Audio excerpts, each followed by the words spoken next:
There we go. That's even better. Now you can hear me. Good morning, everyone, and welcome to this really timely event. My name is Fiona Harvey.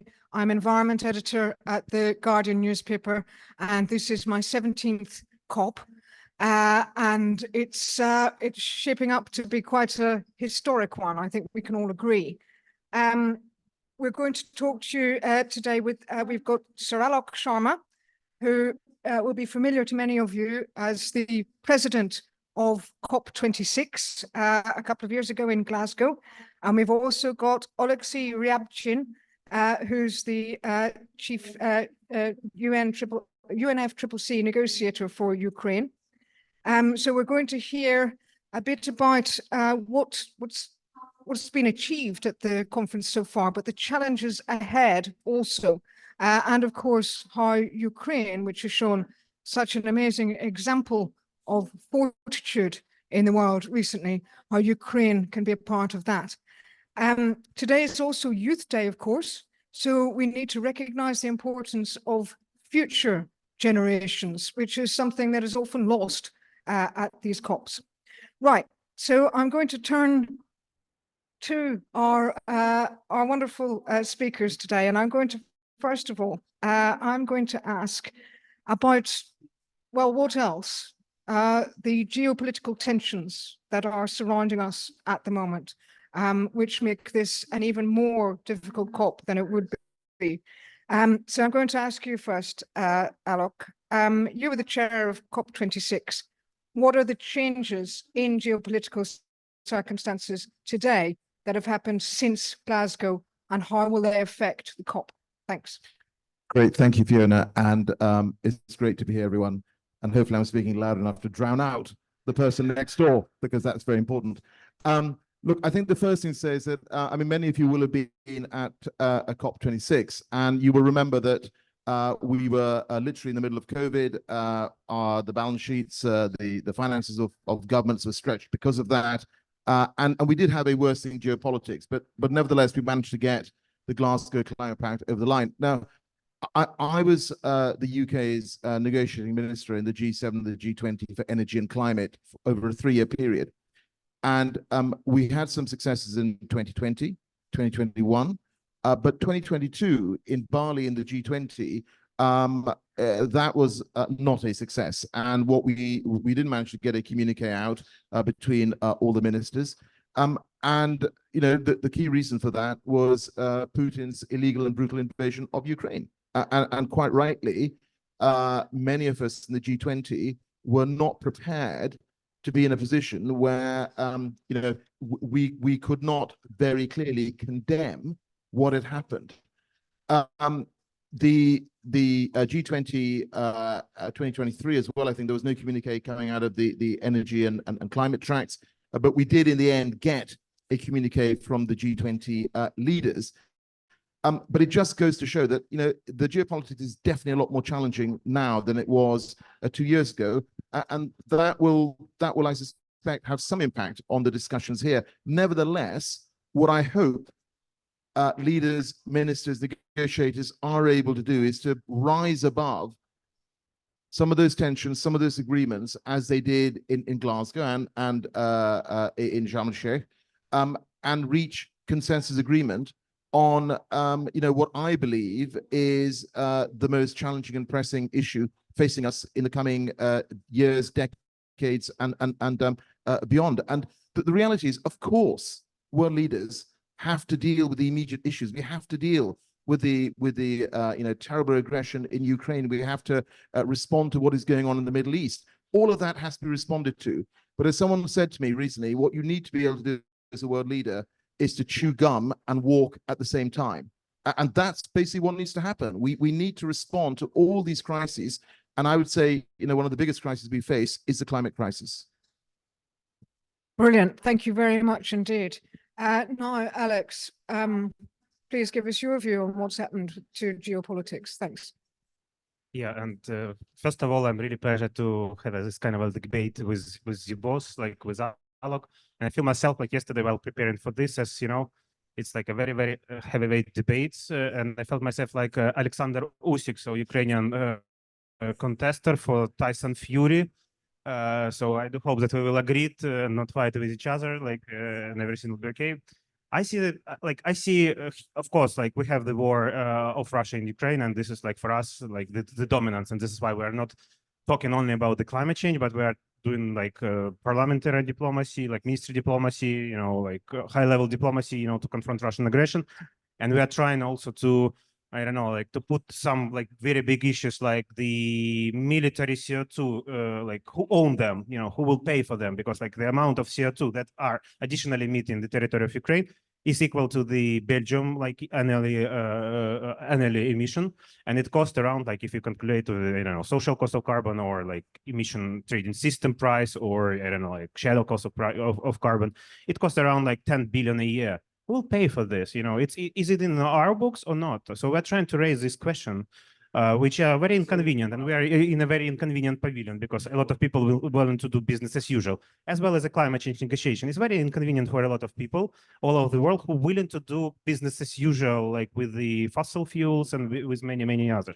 But this is a progress, like progress from Paris. It's my 8th COP, so I'm not so veteran as you, boss, but like I see the progress from Paris till now.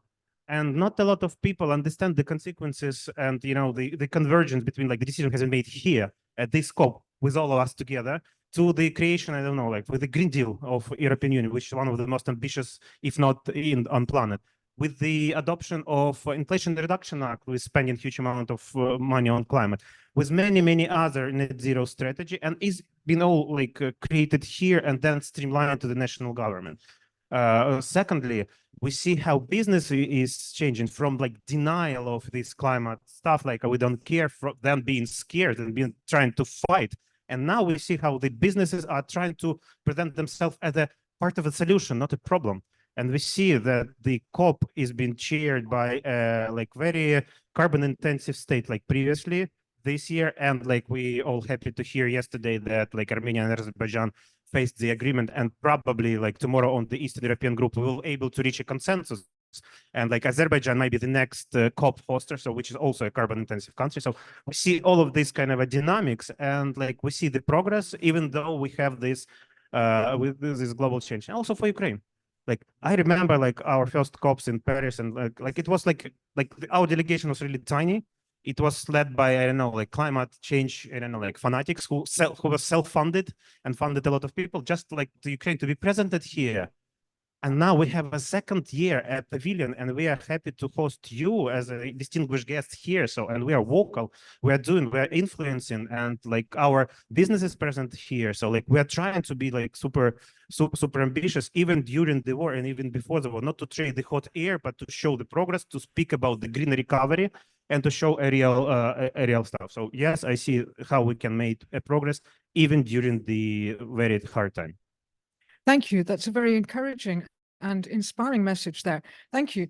And so to carry on from there, actually, look, I'd like to ask why some countries have not been doing as well as they should, as well as one might expect in terms of this transition to green energy. Let me give you an example. Ukraine has built more wind turbines while being at war in the past year than England has built. So would you like to address that? So I'm not in the government anymore. So I can say exactly what I think, finally. Look, on the issue of wind turbines, I mean, look, by the way, can I just say, for those of you who don't know, Fiona is, you know, one of the best climate environment journalists that we have. I mean, generally, internationally, one of the best. And she has done very many articles where, you know, I've been lucky enough to be quoted. And I don't think all of you perhaps understand how lucky we are that she's. Can we have a big round of applause, please? So on the This issue, is the best way I've ever seen of not answering a question. Fiona, I'm a politician. No, so I'm going to answer this very directly because we, for a long time in the UK, had a de facto ban on onshore wind, and not offshore wind. Offshore wind, we built the second biggest offshore wind sector in the world. And Our government said that they would overturn this, and they didn't. So I, along with a number of other Conservative MPs, decided that we would encourage the government, if I can put it like that, to make that change. And we did. So they have overturned that de facto ban. And I agree with you. Look, I think if we are serious about a clean energy transition, and all these countries here are signing up to tripling the amount of renewables capacity, then you need to get out there and do it. And one of the things that I think we definitely need to do is obviously take populations with us. So we were very keen when we talked to the government, is that there should be incentives, direct incentives for households who are willing to take a certain infrastructure close to their communities. I don't think that is an unfair thing to be doing. And in fact, that does encourage people to then think that they get a benefit, a direct benefit as a result of infrastructure. And some of that benefit may be lower energy bills, for instance. So for me, I mean, just to pick up on this point about fossil fuels, what do we want coming out of this COP? Clearly, finance is one big issue, but the other is the whole issue on energy transition. And yes, this event is being held in a petro state, and the next one will be as well. But I would argue that in a way, they are kind of best placed to bring the oil and gas sector together. If they are willing to be ambitious, they can encourage others to be ambitious as well. So I hope that, as well as agreeing tripling of renewables and doubling of energy efficiency and less methane and more hydrogen, the other side of the coin is fossil fuel production and usage. And if we are going to cut emissions by over 40% by 2030, that's just in the next 6 years, folks, just the next 6 years. If we are going to do that, we have to be serious about how we will do it. And anyone who tells you that there is some sort of technology out there that will somehow in the next 6 years cut emissions by over 40%, I'm sorry, I just don't think that is the case. Yes, we have carbon capture storage, and that will have an impact in terms of the most hard to abate sectors, but it is not cheap enough. It's not being deployed fast enough for it to make that difference to cut emissions by over 40%. So I hope what will also come out in the negotiated outcome is language on phase out of fossil fuel, and for it to be unambiguous, and also for there to be a plan. One thing is to actually have a target. The other is to set out what action you will take, and perhaps a timeline on how you will get there. Thank you very much. Thank you. Alex, do you think we will agree a phase out of fossil fuels at this COP? Sure. We could agree on any kind of a text, but like we as a politician know, like there is a political deal, but then the biggest problem is the implementation, because you can promise anything, but like if your government are not stick to it, or like there is no technology how to do this. So like implementation is the key. So like just to reply, like we can agree on anything, but like implementation is the key. And this is like the most problematic stuff. Like I remember being in parliament, we were like debating hard, like for every single comma, for every single line. But then when the bill has passed to the parliament, you have a political, compromise when it comes to the government. And this is like when they all started. So like the adoption or like the agreement, political or whatever, like it's only 10% of a kind of a solution. Then the next comes the implementation. And this is like a big problem. So just on that point, I mean, that is absolutely right. So what is agreed here internationally is something that has to be reflected in countries' domestic policies. You can't walk. Let's say we get to phase out of fossil fuel, and I hope we do. What cannot then happen is for countries to then walk away from that when they get home and say, well, yeah, we agreed that, that's done. Now we pump out more oil and gas. You have to be consistent in what you're saying internationally and agreeing internationally with what you're doing domestically. I don't think that should be such a surprise to anyone. I mean, at the end of the day, there's full transparency. The world is watching. And whatever is agreed, this won't be the end of it. Because if we agree to phase out fossil fuels here, all of us in this room, I suspect, will cheer.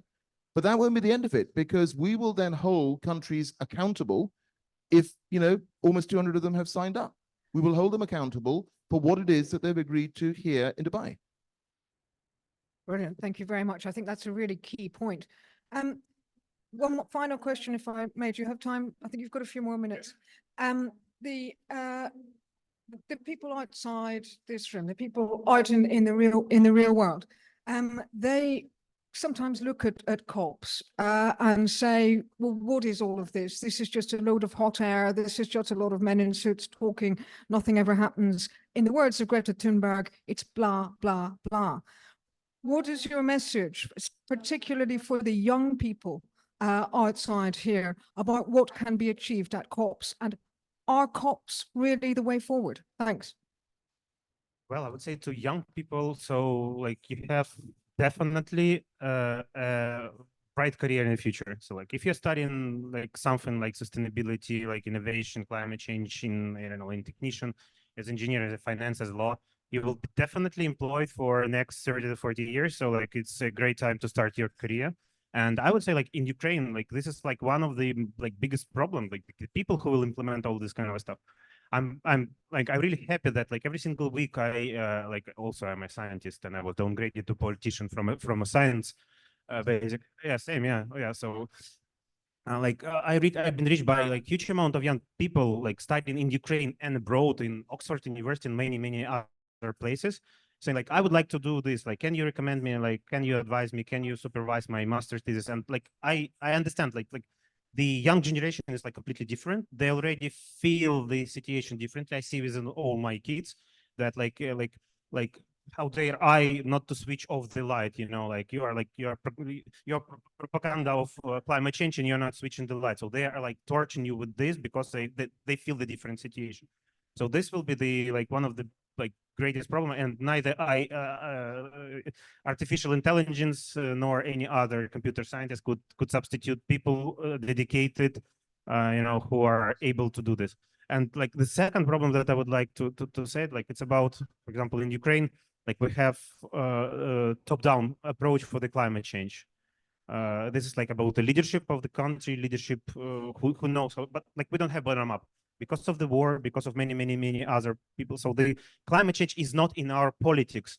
It's not in a program of political parties, neither you know, regional authorities. So it's like more like because EU is saying, because America sometimes saying, like, but for 4 years it does, but like previously we had problem with this. It's because I know IFI demands some, you know, EU taxonomy and like you're doing this, but it's not like feeling by the people. Sometimes you ask like a grandma, you know, and you see on the television like a program saying, oh, it's been the hottest year I ever experienced and my potatoes in the garden are not, you know, like good enough. But like there is no linkages between these observations and, you know, kind of the climate change, why we as the government need to allocate resources to I don't know, like to the energy efficiency or to phase out diesel cars, whatever. So like, and this is the role of IAS, to demand, to come to every single election to the politician, to mayors, and saying like what green proposition are you doing for my city, for my region, or like what we will do. Like this is kind of a stuff that like the young generation is passionate about, and I'm pretty sure that you are able to do this. So like, yeah. So Fiona, going to that very direct question about do COPs matter? You're absolutely right. There will be a lot of people looking on and saying, we've got how many thousands of people who have gathered here. You know, what does this actually achieve? Having been through this process through a COP presidency, I can tell you that COPs absolutely matter. And they matter because they send a vital political signal that countries send to each others as governments, the message that they send to the business community, and the message they send to civil society, young people across the world. And remember, this is one of the few times in these climate negotiations where the smallest, most climate vulnerable countries like Palau, like Malawi, get to sit literally opposite the biggest economies and the biggest emitters like the US, like China, and eyeball them. And that for me is really very powerful indeed. And you will all remember at the end of COP26, we managed to get, for the first time in 26 COPs, we managed to get language on fossil fuels on the phase down of coal, not the phase out. But you saw the reaction in that room, in the plenary at the end, where the most climate vulnerable countries were really frustrated. They expressed their views about why they were unhappy that at the last minute this language on coal had been watered down, although it was the first time in 26 COPs we'd managed to get this language. They did, and I think that was noticed because we were on the world stage. And the final point is on young people. Look, this is, I'm glad to see that most of the people here are younger than me, which is great. But, you know, this really matters for your generation. And, you know, I talk about this stuff with my daughters. They're 24 and 22. They talk about it with their friends. I wasn't talking about climate with my parents. I was normally being told off for having done something wrong. But I did, the first event I did here when I arrived was a student energy event. And I said to them, how many of you have thought of standing for elected office? And just a few hands went up. And I said, great, yes, go and tell your politicians, go and tell your members of parliament, go and tell your councillors, but stand yourself and be counted. And that is the way you bring about change. And the same thing with youth negotiators. We need a lot more of those because they're brave. You know, they have powerful voices. They tell it the way it is. So I hope that that's what we will see at future COPs. A lot more youth negotiators bringing their energy and their vigor to these negotiations. Thank you so much. Thank you.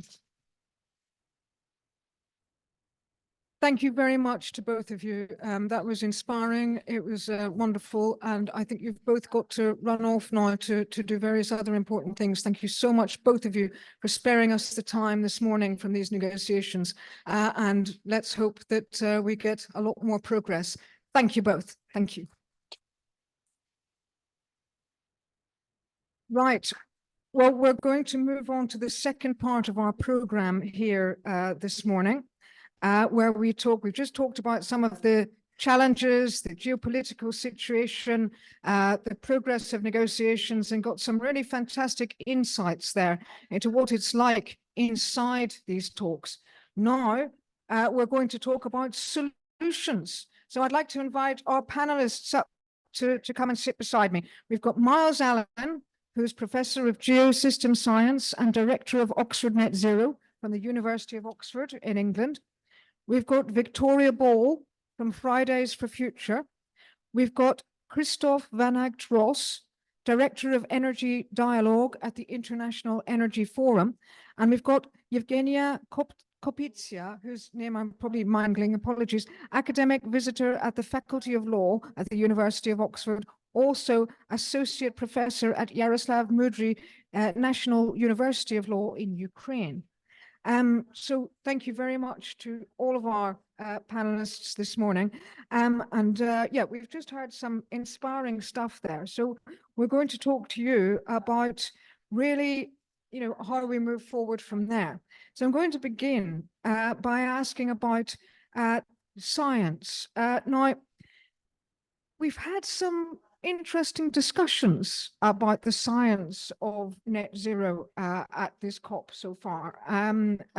Just in the past few days, we had the revelation that the COP president, Sultan Al Jaber, was saying to Mary Robinson in an event some time ago that there wasn't science saying that we needed to phase out fossil fuels in order to get to net zero and in order to stay within 1.5 degrees.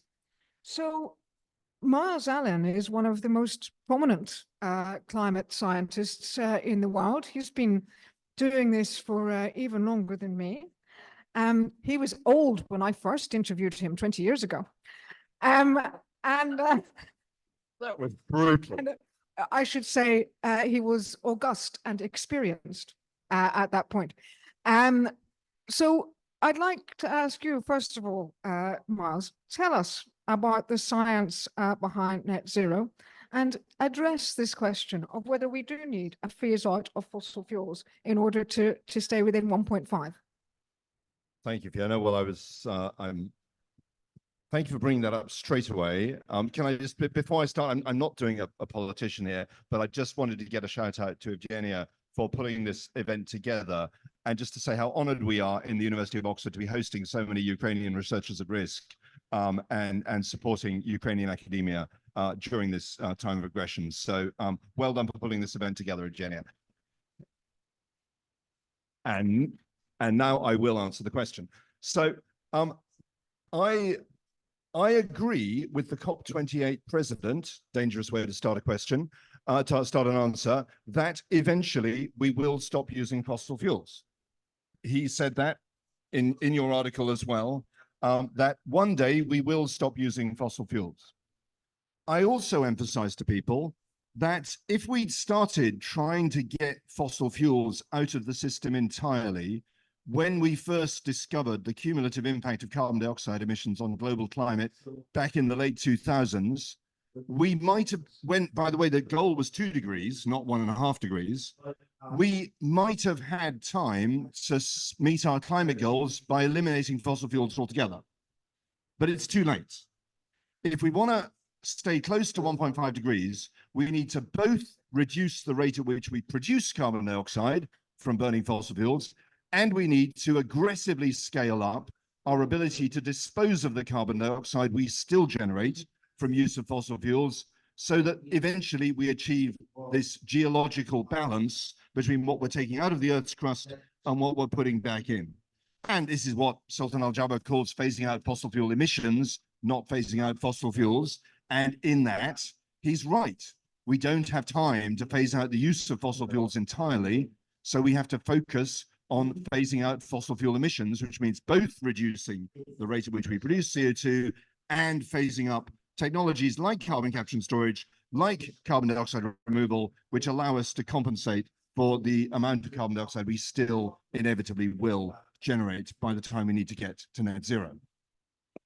Okay, just while we're on this subject, the executive director of the International Energy Agency, Fatih Birol, has said that using carbon capture and storage in this way is an illusion and a fantasy.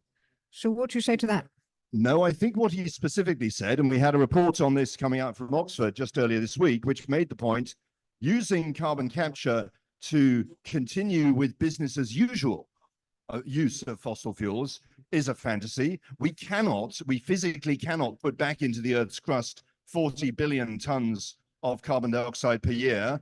And even if we could, it would be economically insane to do so. Many of our uses of fossil fuels already are relatively unproductive. It'd be actually cheaper to use something else. And if you add on the cost of getting rid of the carbon dioxide, they're completely unproductive. So it doesn't make sense to try and use carbon capture and storage as justification for business as usual, but nevertheless, it's still essential to the transition. And this was what that Oxford report found. Very high carbon capture scenarios are more expensive, but no carbon capture scenarios are equally expensive, because then you miss your climate goal. Okay, thank you very much. Thank you. And by the way, I think you should ask that question to Christopher Knapp Ross as well, because this is what he does. Excellent.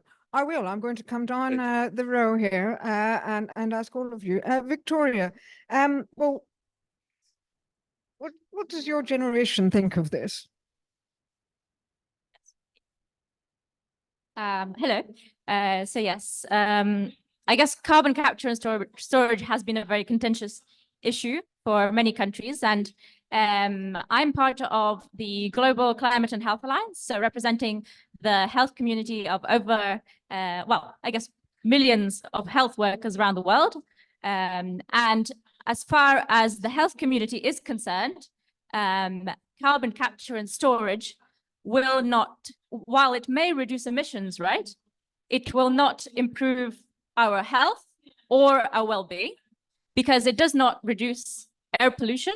It doesn't reduce, nitrogen oxides, doesn't reduce the really toxic PM2.5 pollutants that are primarily, most potent, most dangerous from fossil fuels. So really, when we talk about let's put loads of money into carbon capture and storage, which is, clearly really expensive and also not so accessible for developing countries, we're saying it's almost like a green light to the fossil fuel industry, which says, well, let's continue fossil fuel production when we have so much suffering around the world because of the climate crisis. And let's continue, the suffering of local communities whose voices are often not heard in these discussions about which solutions should be prioritized, like carbon capture and storage. So that is my position on this. Thank you very much. Thank you. Yep, Christoph, thank you. Well, Miles Allen just volunteered you for the answer to that question, but I'll let you give us your thoughts. Yeah, so first of all, I would like to say that indeed I'm very happy to be here in the Ukraine pavilion at this meeting to discuss this durable net zero, specifically on the role of carbon capture, utilization and storage, and other, I would say, rather overlooked technologies, such as nuclear. I think it definitely has a role to play in the transition. And I think we should be careful with making this transition debate about a contest of technologies. We should work with all of the above and indeed let market actors or governments who all have different contexts make their choices on the basis of the expertise that they have and the things they do best, driven by market prices and government policy and emission reduction requirements. So I think we should keep a laser focus on emission reductions, and we should question ourselves, what are the really useful discussions to have? And I think indeed the phase out of fossil fuels is probably a bridge too far. This is a personal opinion. But this is indeed what we hear at the IEF, where we bring together producer countries and consumer countries. We're a bit the UN of energy security and orderly and just transitions. And we are concerned that we need to keep a holistic approach in reaching those emission reductions, not only to avoid the climate crisis, but also to overcome a cost of living crisis. And other challenges that we have: health, longevity, growth and development prospects of future and existing generations. So this is an extremely complex area where I think we have to get the metrics right. And I think the metric that is all important is really greenhouse gas reductions. And there are various ways to achieve those goals. I'm very excited that here at this COP, we have had a soft launch, I think, of the Carbon Management Challenge, which is really indeed an effort to scale carbon capture or carbon abatement technologies from the very low levels actually of abatement today to a gigaton scale. So that indeed contravenes a bit the statements by the IEA. I was somewhat surprised by those statements, but I think indeed here it's probably also a negotiating position or an attention-grabbing statement. I don't think it is the role of the IEA to make judgments on which technologies are viable. I think we have big stakeholders, markets, and there indeed I do see a shortcoming. We need to get better market incentives to indeed prove the business case for these carbon abatement technologies that we have not used yet. Yes, there are challenges. There will always be challenges with any technology, even existing technologies to deploy, and carbon capture, utilization and storage, direct air capture are no exception to that. But we need to build scale in order to reduce those costs, in order to allow industry. And that's also why it's so great that we here in the United Emirates, I think it's the third COP in the Middle East, or the second, the third in Africa, to indeed take responsibility and deploy those technologies at scale. So.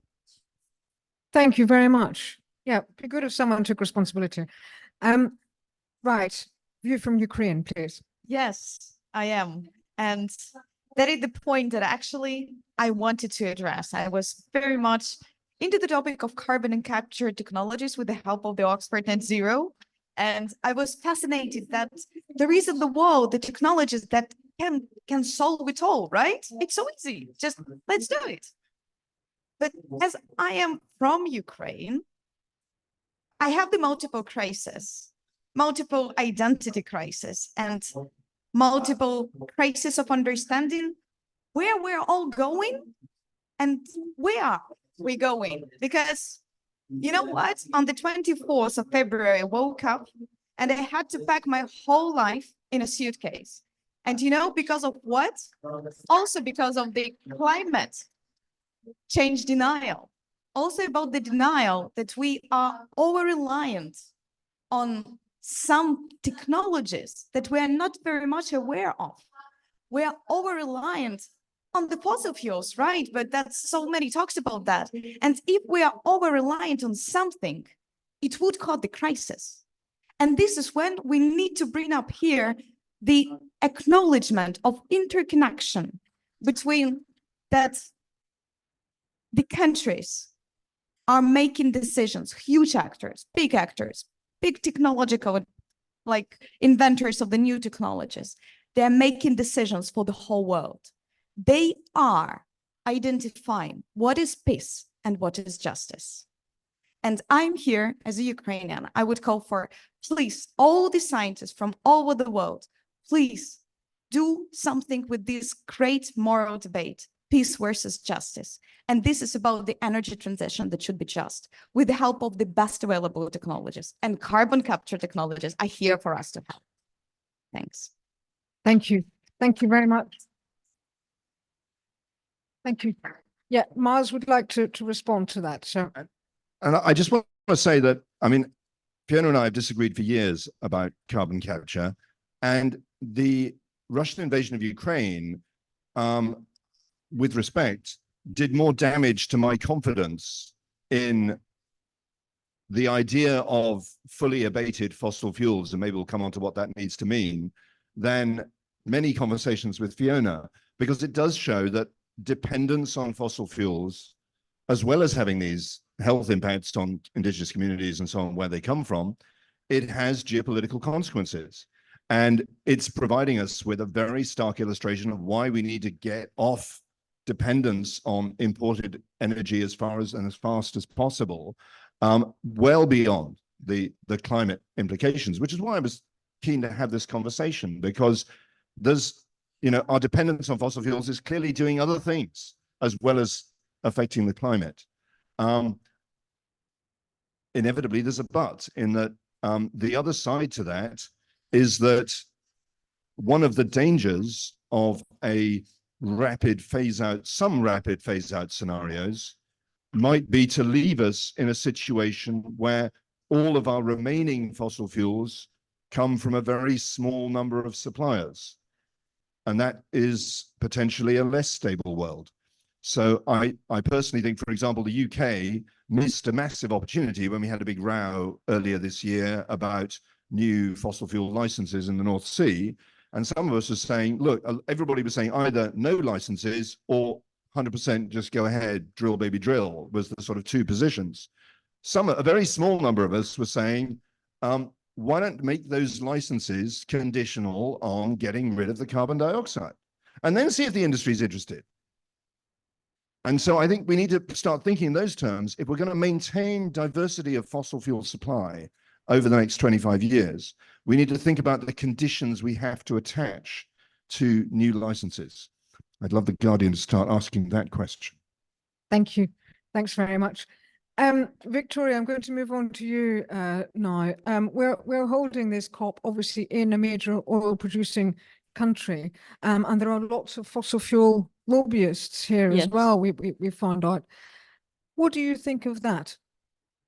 Well, I mean, when I heard the number, what was it, like 2,460 something, I believe, fossil fuel lobbyists. And let's just keep in mind that that might not be the final number, because the full list of participants to COP is usually confirmed after the COP finishes. And I find this completely unacceptable that there is such a presence. That's something like 4 times greater than last year in Sharm el-Sheikh. And this is just, you know, it's creating a pathway for those who are more interested in profits, more interested in keeping the fossil fuel industry alive, just for the sake of, you know, business as usual and economy as usual, which is destroying many people's homes already. It's ensuring that fossil fuel dependence continues when we know that by 2030, we need to reduce emissions by 43%, quoting one of the most recent IPCC reports, right? I think I'm correct. And, you know, let's remember why we're talking about full fossil fuel phase out. And what we need, of course, is a full, well-funded and fair fossil fuel phase out and just transition to renewables. It's because the energy sector is ensuring essentially our survival.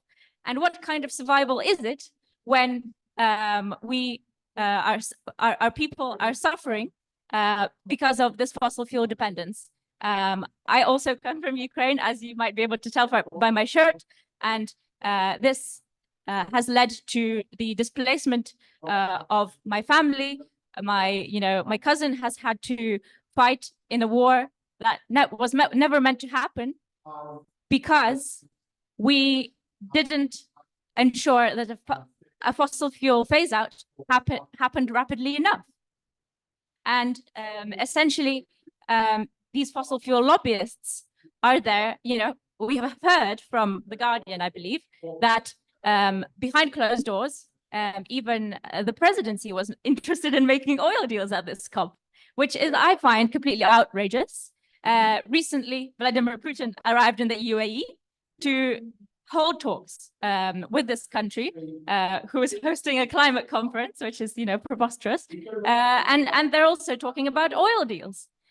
So actually, what we need is a complete turnaround and an even stronger conflict of interest policy at COPs, which isn't just, you know, naming and shaming fossil fuel lobbyists. It's actually fossil fuel lobbyists is that fossil fuel lobbyists must not be in these spaces at all. They are not going to be the worst affected by this, while, you know, local communities are being silenced. And I just wanted to draw another health parallel again, in that, you know, at health conferences, the tobacco industry is banned because of the conflict of interest. And why don't we have the same at climate conferences? Because, you know, climate change is the biggest health crisis in the world, according to the United Nations Secretary General, according to the WHO, and well, many world leaders also. Thank you. Thank you very much. Thank you. And Christophe, actually, I've got a question for you. With the fossil fuel industry has had an absolute bonanza since Putin invaded Ukraine, and yet, amongst those record profits, those billions and billions of dollars, they could only find 2 and a bit % to invest in green energy. Is that really good enough? Well, first of all, let me just respond also before I go into this question by first of all saying I do not represent the fossil fuel industry. I know. Represent I know. an international organization Yeah. that comprises consumer and producer countries, both from OPEC and from the IEA and unaffiliated countries. Second point, I think the equivalence of comparing the fossil fuel industry with the tobacco industry is wrong or is a false equivalence. So with respect, indeed, we do not need to smoke cigarettes, but we do need energy. And the current reality is that 80% of the global energy mix is hydrocarbons, oil, coal, gas, and biomass, by the way, traditional biomass. So these are the facts we have to live with and address. So we have to really look at the historical and the present data and move from there. And then, indeed, I think we need to work with the hydrocarbon industry in order to change. Now, to your question, well, but they've only invested so much, 2% in renewables. I think if you do the numbers, 2% of their annual investment, that would still be a tremendous amount of investment in renewables. It's not as much as the 98% that's going into. Well, if you translate that percentage in an absolute number, I think that would still be a tremendous amount of money. So the industry is really trying to be part of this transition because it realizes that it must be, and it can be, and it wants to be. And I think we should embrace that, and we should indeed also acknowledge that we have different perspectives and different points of view, but we have to cooperate in order to reach net zero by 2050. So these are the realities that we live in as we move forward to a more perfect world. Thank you.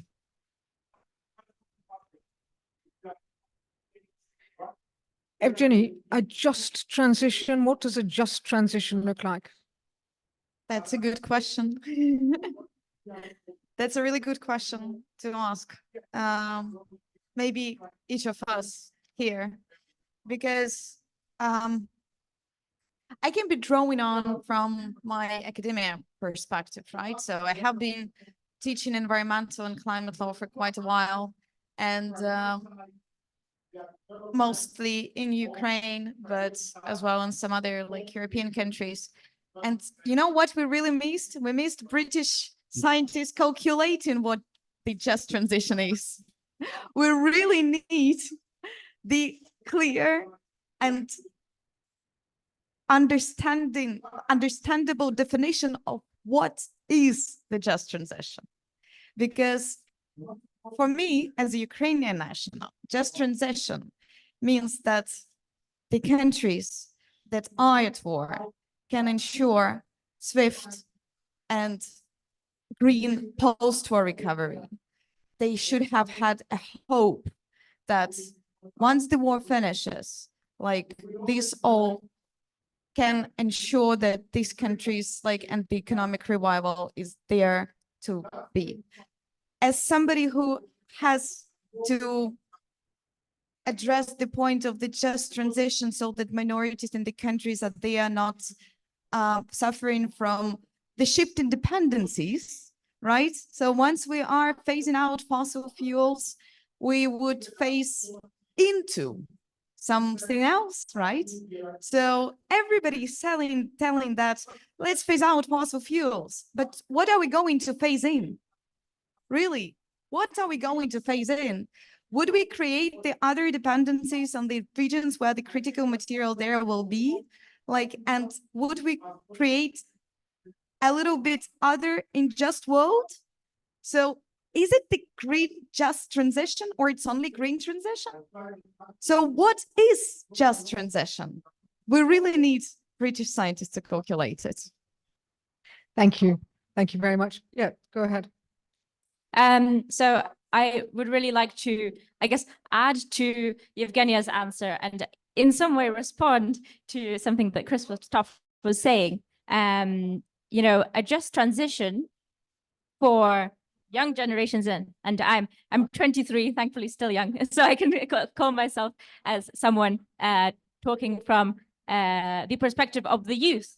And, you know, this has also been enshrined in this policy document that has recently been released and handed over to the presidency, the Global Youth Statement, with over 70,000 inputs from youth all over the world. And for us, a just transition is an inclusive transition. A a transition that is inclusive of young people. It's inclusive of the most impacted communities, and which includes the poorest people who are, you know, for example, most at risk of the worst health outcomes of which are associated with the fossil fuel industry. When we talk about having young people at the table, this means having young people who are providing their expertise. And, you know, this is my third COP, and each year I'm seeing like more and more young experts, and I'm just blown away by how much they already know, and how much they are contributing, how much young negotiators are, you know, leading the breakthrough and the fight for the full fossil fuel phase out language, which is key for a just transition to renewables. You know, and young people are saying that we need a just transition that you know, that puts our well-being and our health at the center. And a full fossil fuel phase out, for example, will ensure that we can save 3.6 million lives annually. I mean, that is huge. That's not like in general, the whole fossil fuel phase out will save 3.6 million lives. That's every year. And we need to continue to listening to young people, but also providing the training and capacity building opportunities for this just transition. Because, you know, this COP process is always overwhelming, no matter how many times you're part of it. And youth need training both to be building the sort of the climate policy of the future, but we also need fair green jobs that ensure the dignity of, you know, the young generations of now, not just the future generations, but also all those people in the energy industry who could be at risk of losing jobs. They need retraining, and this needs to be prioritized in the budgeting of the energy sector. And of course, this must be funded by the biggest polluters, and especially in developed countries who must transition first and soonest. Thank you. Thank you. I'm just going to pass over to the audience now, because we want to give time for some Q&A. Now I can see there's a question here and here. Can you put up your hand, please, if you've got a question, so I can come and get to you? Yeah, I can see 3 questions, 4 questions. So I'll take these 3 questions, these 4 questions at once. Thank you. Thank you. My name is Robert Gibson. Question for Professor Allen. My feeling is that we're not taking climate change seriously enough, that we should actually be at war with climate change. We just have a phony war at the moment.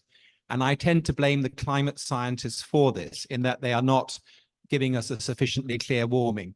Earth's energy imbalance has more than doubled in the last 20 years. The global warming is accelerating. Sir David King suggests that we need to get down to 350 parts per million in order to have a reasonable climate.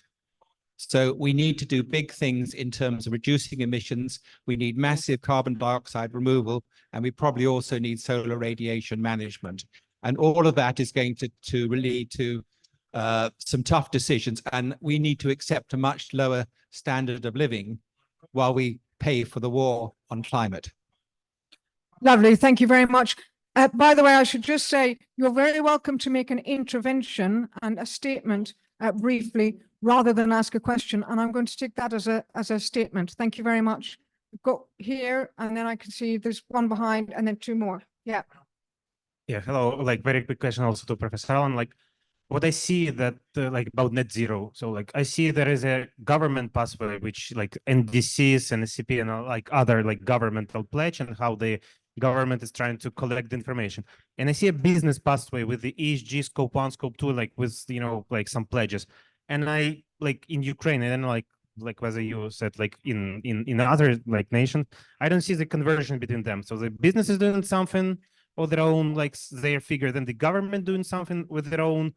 I don't know, like whether they're collecting these figures from the business or do the methodologies and like do some kind of like prescription. So like, what about the conversion between this and accuracy of data? Thank you. Thank you very much. There was one behind you. And then there's two over here. Thank you. Hi, I'm Kathy. I'm a grad student at MIT. I had a question. You said you would come back to the definition of fossil, the fully abatement. Would love to know what your definition is about that. And as for my thoughts on CCS, I am in the middle of deciding what my opinions are on CCS, but I just started getting into the life cycle analysis of CCS, which is really important in today's day, and how a company or a country defines what the life cycle analysis of their project is when combined with CCS. And I found out, despite CCS looking like the ultimate solution to continue business as usual, that a lot of these companies do not account for a lot of the emissions in that process. They just look at the carbon dioxide that was pumped out is being pumped back in, but a lot of the increased or enhanced oil that comes out of the process is not included at all in that life cycle analysis. And it really should, to make it net zero, even if not net negative. So I think that is something that people should really look into whenever a country or an industry, a facility claims to be net zero, to look at their life cycle analysis and understand what their emission sources are, because CCS is really twisted in that way. But yeah.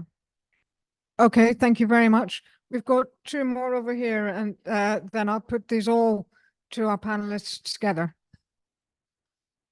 Hi, thank you. My name is Dr. Catherine Romanak with the University of Texas at Austin, and I've been researching carbon capture and storage, the safety and efficiency of that for 20 years.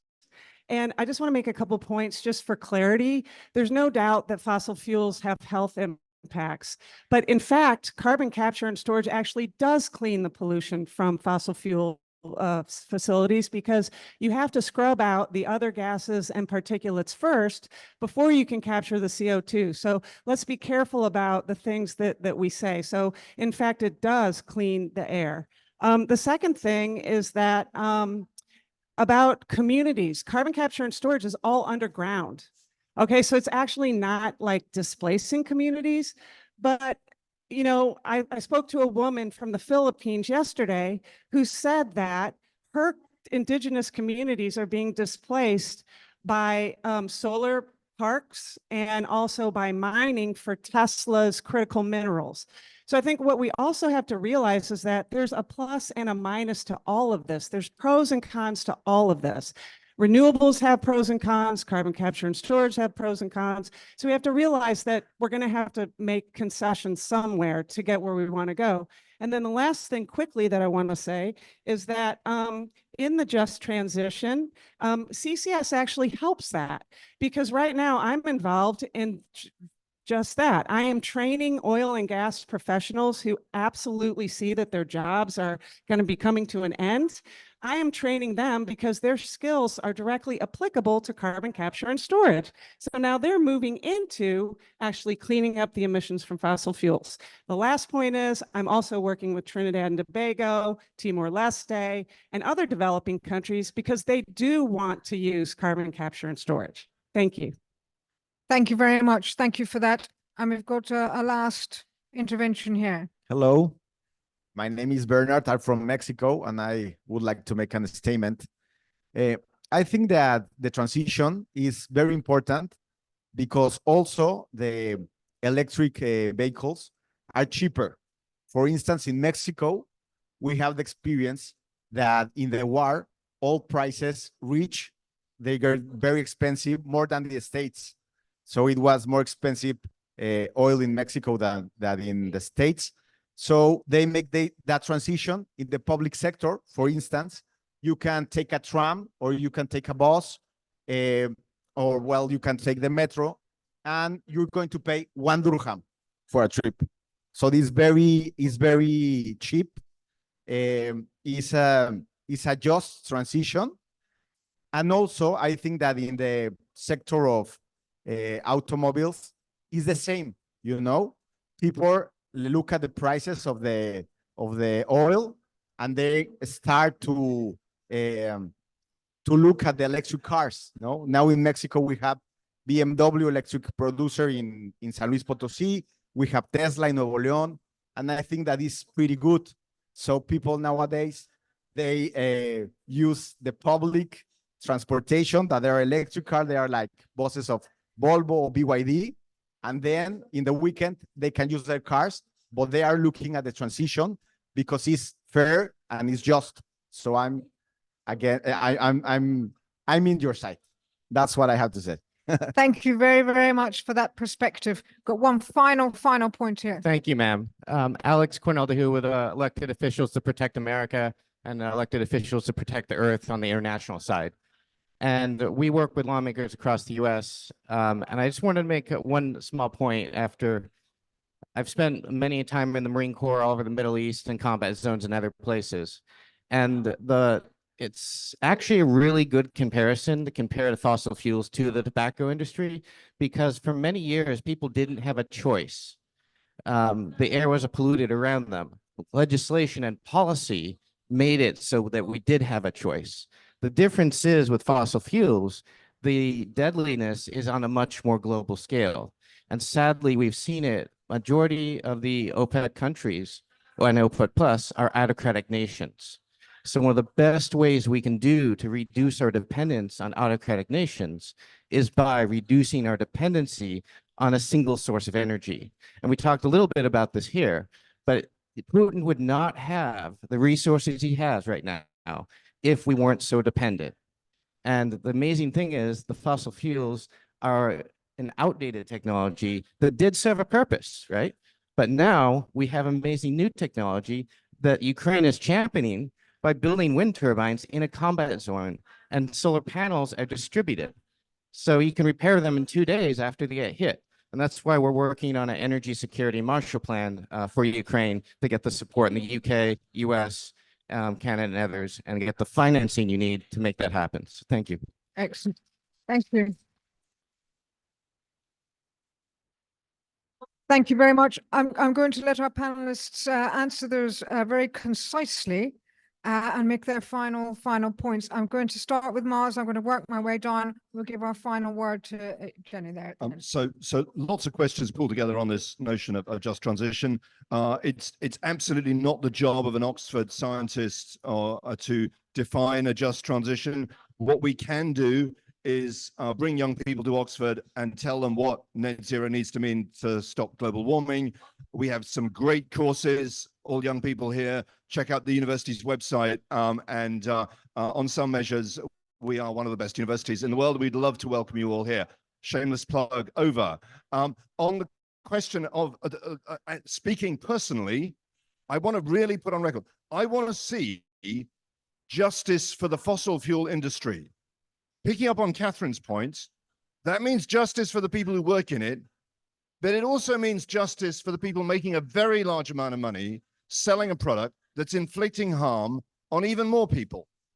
And above all, and I hope I can mention his name here, I would like to see justice for the single individual who has probably benefited most personally from our dependence on fossil fuels, who is alive today, and that is Vladimir Putin.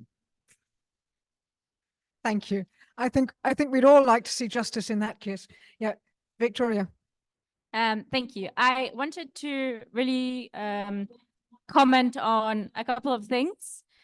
So one of them being this ongoing conversation about carbon capture and storage. And I'm very interested in the work of Madam there from Texas. I'd love to continue this conversation. But yes, I just really wanted to reinforce that carbon capture and storage is, as far as I know, from all the research that I've used to prepare and the voices of the health community and health researchers who are working on this, is that this technology cannot be scaled, and it likewise enables the use of dangerous language, like using transition fuels, like including natural gas. Natural gas is a fuel that, there is an issue with natural gas that is very often overlooked in these conversations, and it is natural gas leakage and venting as well as flaring. This means that huge amounts of methane can escape into the atmosphere, and this is the most potent gas that contributes to global warming.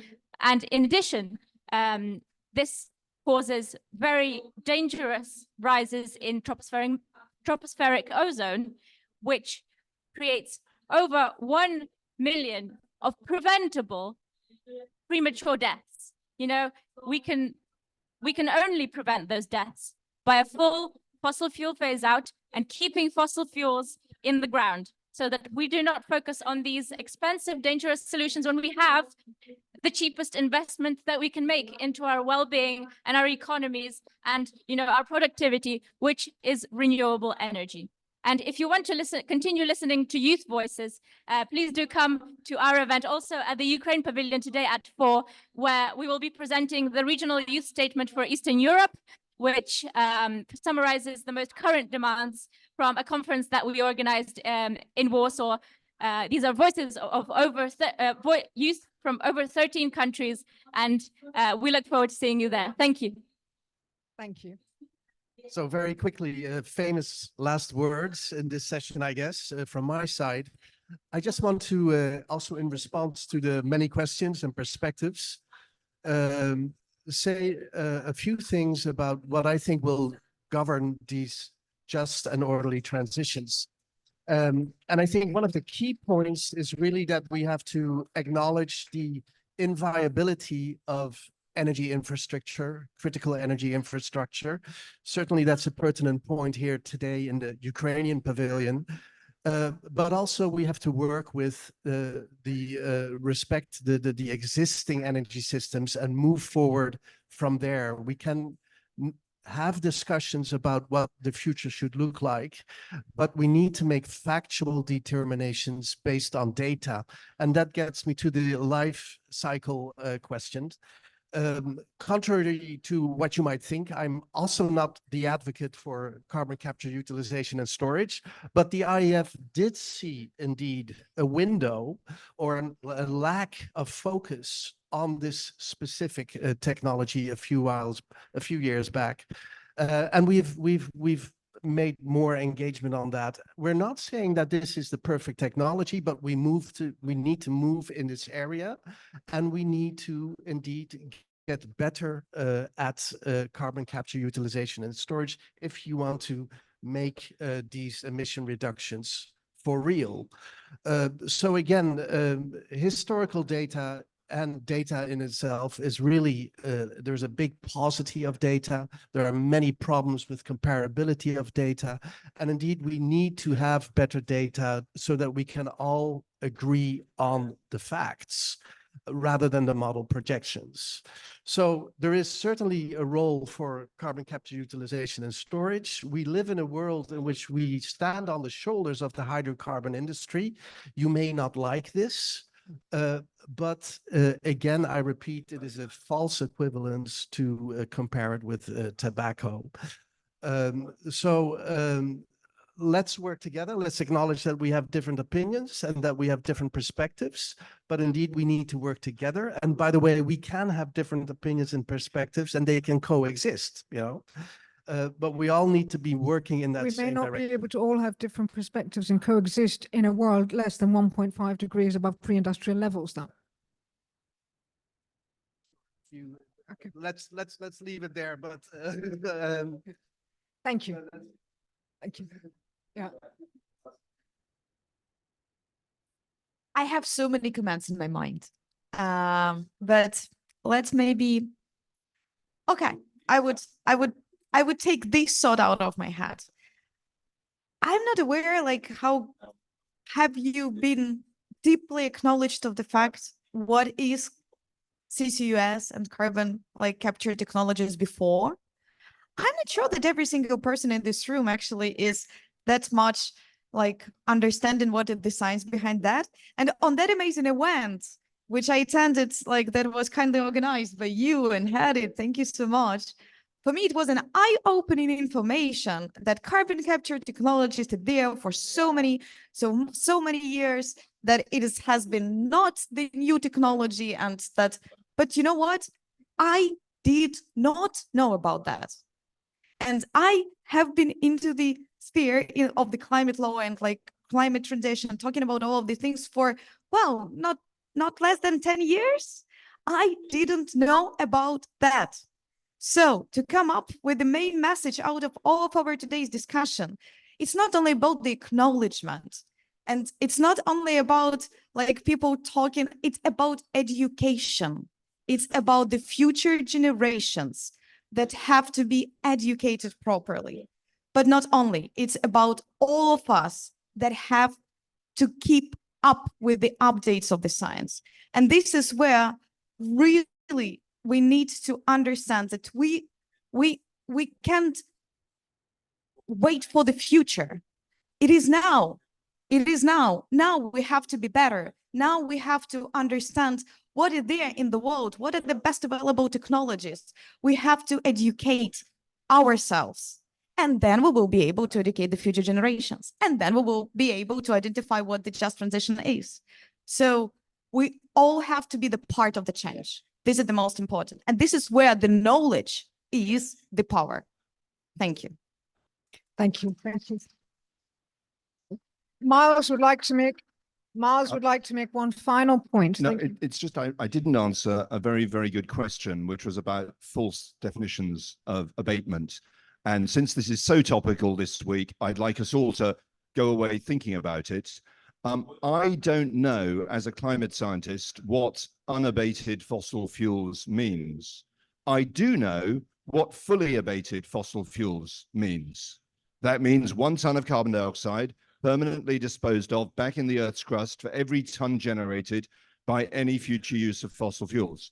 So if you're spending the next week talking to negotiators, can we change this conversation from a conversation about phase out of unabated fossil fuels to making sure that any continued use of fossil fuels past mid-century must be fully abated?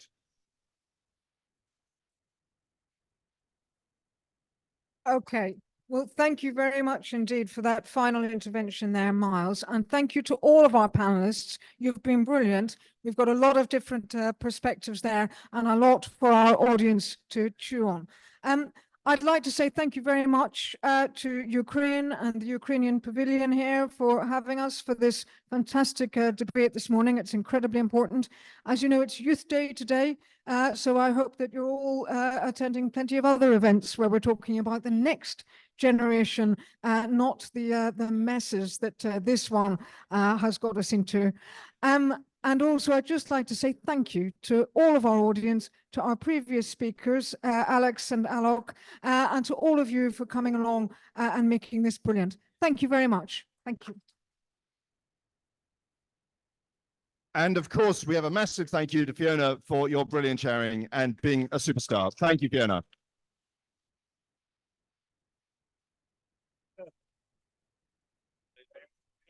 Thank you.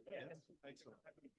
Any kind of a comments regarding climate, environment,